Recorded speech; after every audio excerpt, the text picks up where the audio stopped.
दोस्तों जोहार। अभी हम लोग कुल्हान अलग राष्ट्र को लेकर के जिस तरह से अखबारों के माध्यम से हम लोगों ने देखा है और उसको लेकर के जिस तरह से कुल्हान अशांत हो रहा है, लोगों में, आदिवासियों में जो है एक आक्रोश है, अशांति है, तो इसको लेकर के हम लोग अपना विचार देना चाहते हैं कि कुल्हान कोई अलग राष्ट्र नहीं है और इसका भी कोई मांग नहीं हो रहा है। अगर इसके बाद भी अगर कोई मांग कर रहा है तो गलत है, इसका हम खंडन करते हैं, विरोध करते हैं। हम कहना चाहते हैं कि कोई भी एक अलग राष्ट्र के लिए उनको 4 चीज़ चाहिए, जिसमें से ज़मीन, दूसरा है जनसंख्या, तीसरा है संप्रभुता। तो इस रूप में जो संविधान है वो सबसे महत्वपूर्ण रखता है। तो ऐसी स्थिति पर कुल्हान के लिए कोई अपना संविधान नहीं है, लेकिन इनको कोई लोग अगर इनको कुल्हान गवर्नमेंट का नाम से अगर इनको कुल्हान अलग राष्ट्र का एक डिमांड कर रहे हैं तो ये गलत है। जो वर्तमान में भारत आज़ाद होने का बाद पूरे सारा चीज़ का जिम्मेवारी केंद्र सरकार को दिया गया है। और अगर हम इसको भी देखना चाहेंगे तो भारत के संविधान का 5वां एवं 6वां अनुसूची जो पूरी तरह से आदिवासी इलाका के लिए स्वशासन का व्यवस्था है, जिसके तहत समता जजमेंट पेशा कानून का प्रावधान है। साथियों, हम कहना चाहते हैं कि जिस तरह से मानकीय मुंडा शासन व्यवस्था, ये सामाजिक शासन व्यवस्था होने का बाद भी आज यह शासन व्यवस्था सामाजिक व्यवस्था नहीं रह गया है। यह शासन व्यवस्था आज पूंजीपतियों के लिए शासन व्यवस्था हो गया है।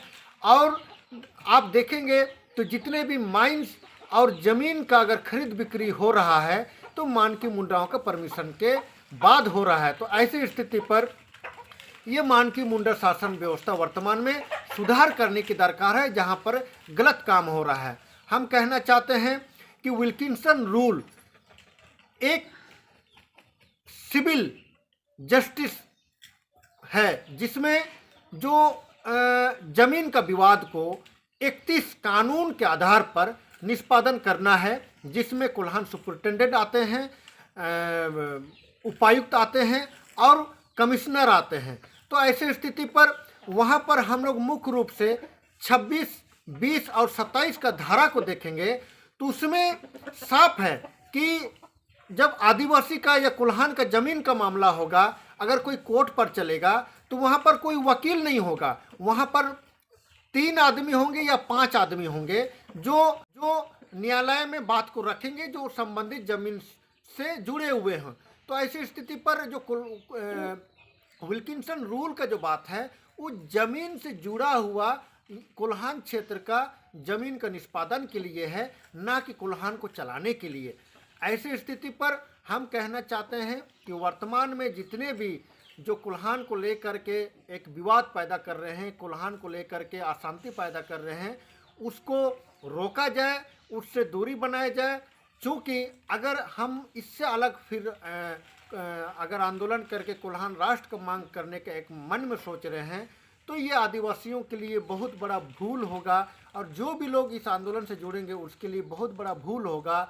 हम कहना चाहते हैं कि अब देश आज़ाद हो गया, उस आज़ादी में आपको 5वीं 6वीं अनुसूची का शक्ति मिल गया है। इस देश में आपको लोकतंत्र के रूप में सरकार चुनने का, नेता चुनने का आपको अधिकार मिल गया है, आपको वो काम करना है। इसके साथ साथ जो समता जजमेंट पेशा कानून है उसको लागू करने की बात है। इसके साथ साथ हर खेत में पानी, सिंचाई सुविधा और हर हाथ को काम और काम का सही दाम जो हम लोग का नारा है, इसको मांग करने की दरकार है। अगर हम लोग इसी को पा लेते हैं तो हम समझते हैं कि इससे सुंदर कुल्हान नहीं हो सकता है। साथियों, मैं जॉन मीरा मुंडा, अखिल भारतीय क्रांतिकारी आदिवासी महासभा केंद्रीय अध्यक्ष।